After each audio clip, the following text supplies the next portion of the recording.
Aujourd'hui, je vais vous présenter un second tuto sur Illustrator qui va vous permettre en fait de faire des décorations en low poly 2D pour mettre sur vos murs, que vous pourrez venir découper chez nous au Fab Lab avec la découpeuse laser. Donc, vous avez certainement déjà tous vu ce dont je parle. Donc, c'est ceci. Et donc, en fait, ici, vous allez choisir l'image que vous voulez et on va la dessiner de cette manière pour ensuite pouvoir avoir une décoration murale. Donc pour ça, je prends Illustrator, je vais venir ici dans Ouvrir parce qu'en fait, j'ai sélectionné une image sur Internet. Donc ça, c'est à vous vraiment de choisir l'animal, l'objet ou autre que vous voulez faire. Donc moi ici, j'ai choisi un petit panda. Alors je vais venir ici dans mon plan de travail, ici en dessous à droite, modifier la taille. Si vous n'avez pas cette fenêtre-là, vous pouvez aller dans Fenêtre. Vous avez ici plan de travail et le sélectionner.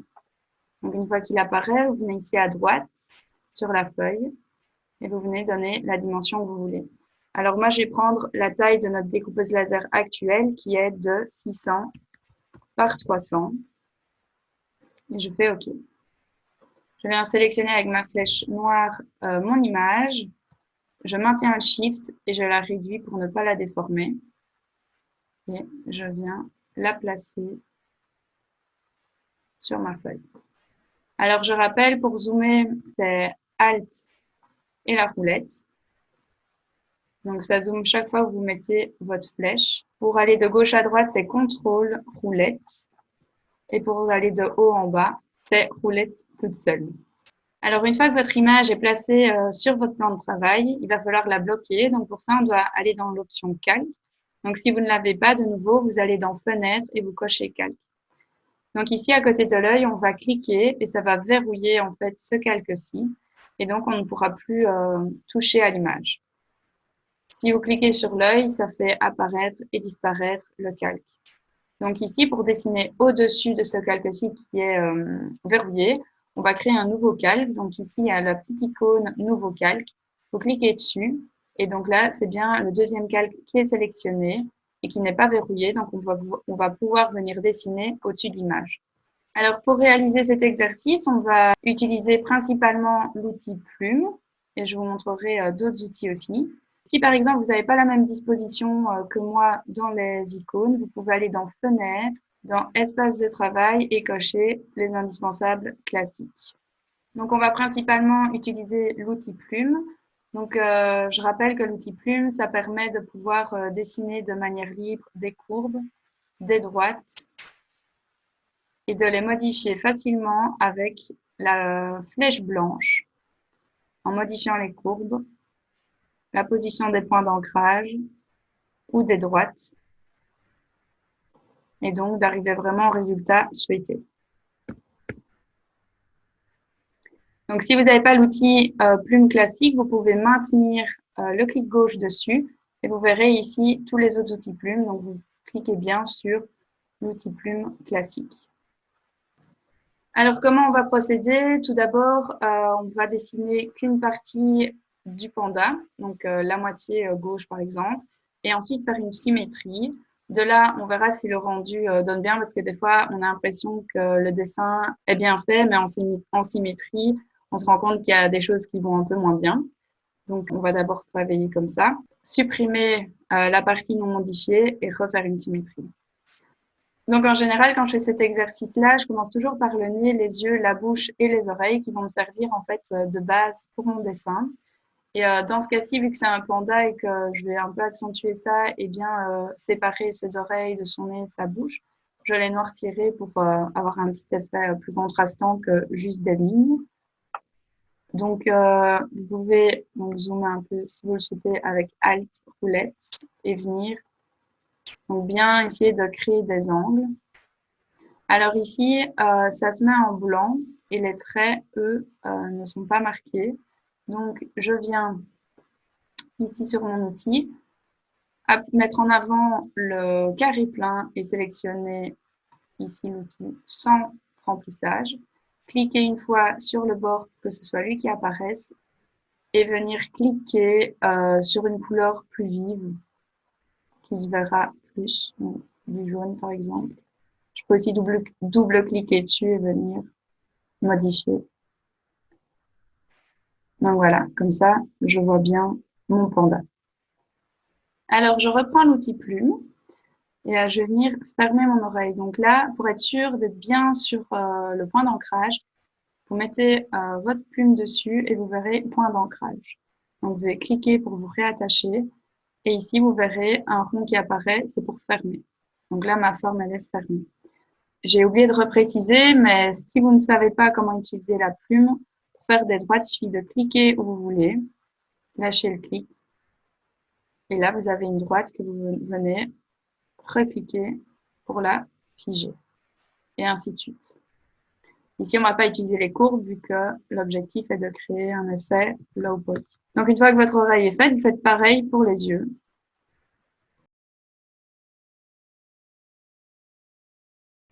Vous faites plus ou moins, on verra par la suite le rendu que ça donne. Donc maintenant, je vais faire le nez. Donc, vous voyez ici, il y a un petit repère centre qui apparaît. Donc, si ce n'est pas le cas, vous faites plus ou moins. Alors, je vais tracer une ligne à l'horizontale. Donc, pour être sûr qu'elle soit à l'horizontale, je vais maintenir Shift.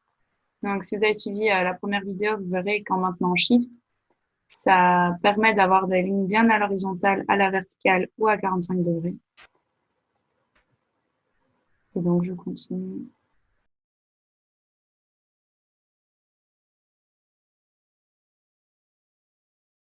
Donc ici, je fais du plus ou moins. Je remodifierai vraiment une fois que ma symétrie sera faite. Donc là, maintenant, je peux, par exemple, venir tracer une ligne verticale en passant bien par le centre. Donc, j'ai eu mon repère.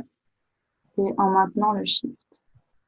Et de là, on vient refermer, en fait, le contour du visage.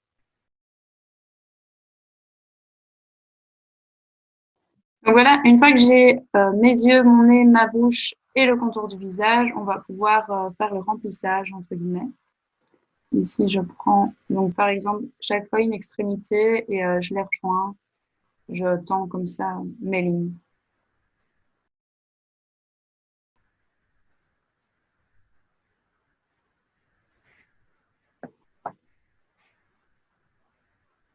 Toujours bien cliquer sur les points d'ancrage. Si, admettons, vous cliquez sur un point d'ancrage et qu'il disparaît, vous pouvez maintenir le Shift.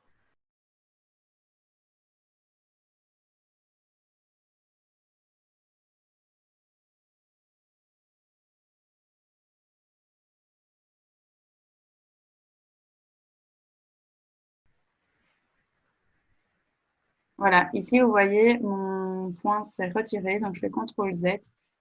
Et en cliquant dessus, je maintiens Shift.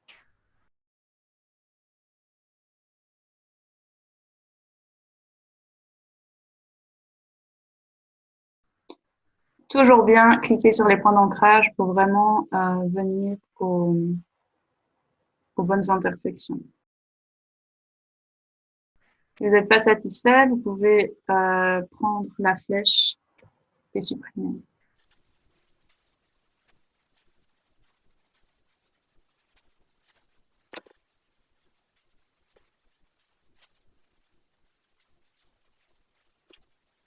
Donc ici, on voit que c'est un peu le bazar. Donc je viens prendre ma flèche blanche, prendre le point d'ancrage et le glisser sur mes points d'ancrage. D'où l'importance de bien les placer sur ces points d'ancrage.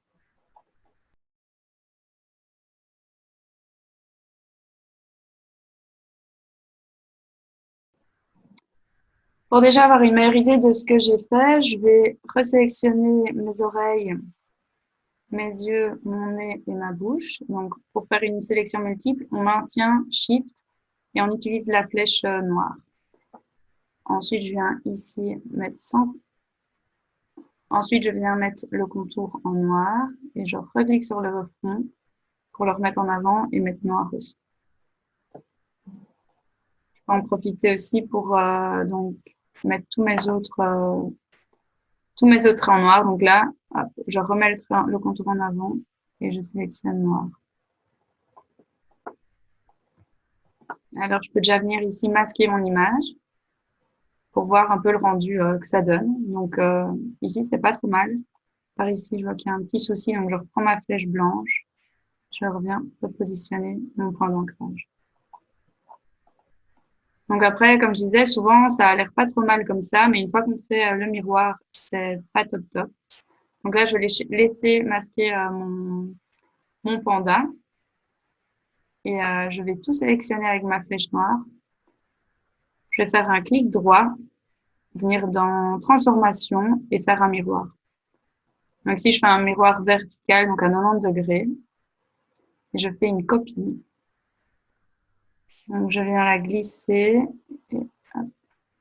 Là, elle me met intersection, donc c'est bon. Je zoome pour vérifier, ça me semble correct. Et donc là, je me retrouve avec mon panda. Si par exemple vous n'aimez pas le résultat, qu'il y a des choses que vous voulez modifier, vous prenez la flèche blanche et donc vous pouvez venir par exemple, si vous voulez agrandir son oreille, ou pas, remonter un peu ses yeux. Donc ça c'est vraiment vous qui voyez un peu l'aspect qu'il a. Moi j'avoue je suis assez satisfaite de mon premier rendu. Je vais peut-être venir un peu diminuer ses oreilles. Voilà. Et donc, une fois que j'ai fait ça, pour refaire la symétrie exacte, je reprends ma flèche noire. Je fais une sélection de la moitié que je supprime. Et je recommence. Clic droit, transformation, miroir, copie. Je reglisse l'intersection. Et voilà. Une fois que là, vous êtes satisfait, vous allez pouvoir en fait donner de l'épaisseur au trait parce qu'en fait, si vous venez découper, donc je vais vous montrer, CTRL Y, ça vous montre les traits. Donc ici, c'est exactement ce que la découpeuse laser va faire. Donc elle va venir nous découper toutes des formes séparées. Donc là, on va se retrouver plutôt avec un puzzle. Que si on veut vraiment qu'elle découpe l'intérieur d'une matière, alors il faut donner une épaisseur au trait. Donc pour revenir sur l'affichage de base, on fait CTRL Y. Donc là, on a vraiment l'affichage avec le rendu. Donc moi, je vais faire une sélection rapide de tout et je vais d'abord donner la taille que je veux à mon panda. Donc pour ça, j'agrandis. Pour pas la déformer, je maintiens Shift. Donc ici, je vais la faire un peu la plus grande possible par rapport à notre découpeuse laser actuelle. Je sélectionne tout de nouveau et je viens ici au-dessus. Donc là, il y a une barre de raccourci qui apparaît. Et dans contour, je viens donner un contour de 8, par exemple. Ça, c'est vraiment à vous de voir un peu le rendu que ça donne. Donc ici, c'est pas trop mal. Et donc ici, on voit qu'il y a un peu un trait qui dépasse parce qu'en fait, c'est un angle. Donc, vu qu'on a donné une épaisseur, l'angle se prolonge plus loin. Et donc, ça ne va pas. Donc, on va sélectionner la forme ou le trait. On va venir dans Contour ici. Bon, là, j'ai qu'une option qui apparaît. C'est pas celle-là qu'il faut. Donc, on va sur les 3-4 lignes ici. Cliquer sur Afficher les options. Donc là, on va avoir tous les aspects des angles qu'on veut ou des traits. Donc ici, le premier aspect, c'est les fins de ligne.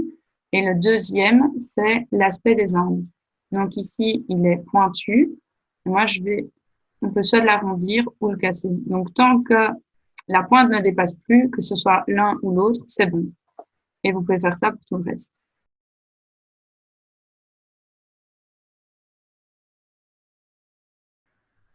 Il faut juste bien trouver à quoi correspond cet angle.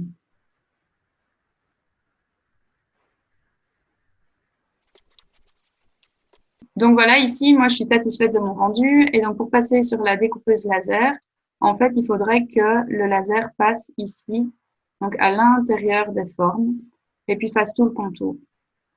Or, si je reviens sur mon autre aperçu de trait en CTRL Y, je vois que la laser, du coup, fera encore toutes des découpes, parce qu'elle passera sur chacun de ces traits-là. Donc là, maintenant, il va falloir que je donne une épaisseur à mon trait, ou plutôt le transformer en forme. Donc pour ça, je sélectionne tout. Je viens dans Objet, Tracer, et je mets Vectoriser le contour. Et donc là, si je fais CTRL-Y pour revenir dans mon autre aperçu, je vois que toutes mes épaisseurs se sont transformées en traits. Par contre, maintenant, on voit que chaque trait est indépendant et donc ça se superpose parce que de fait, j'ai créé une première forme, une deuxième et ainsi de suite. Donc ici, l'objectif, ça va être de les relier et que tout ce dessin ne forme qu'un. Je fais une sélection rapide, Pathfinder que je n'ai pas ici dans mes fenêtres. Donc je viens dans Fenêtres et je viens sélectionner Pathfinder. Donc là, voilà, je peux l'intégrer où je veux dans ma barre d'outils que j'appelle plus la barre de modification. Donc ici, dans Pathfinder, on va sélectionner Crayon. Donc comme ça, tout ne formera qu'une seule et même forme. Donc là maintenant, si je retourne à mon aperçu de trait, je vois que la laser va bien découper donc l'intérieur de chacune de ces formes.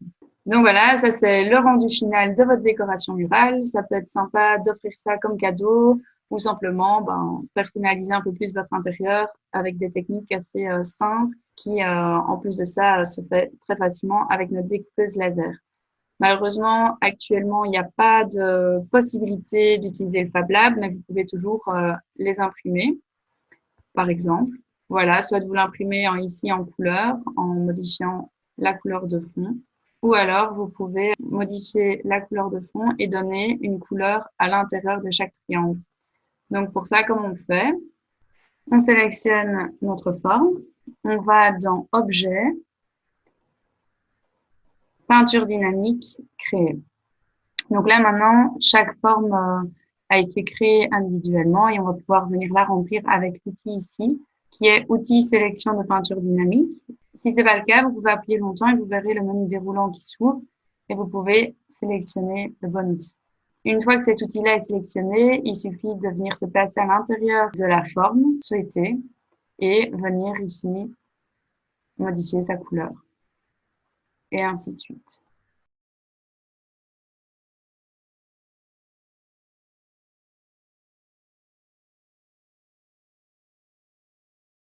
Donc voilà, vous pouvez vraiment vous amuser à créer les rendus que vous voulez, que ce soit pour des impressions ou pour préparer vos fichiers en attendant que le Fab Lab réouvre.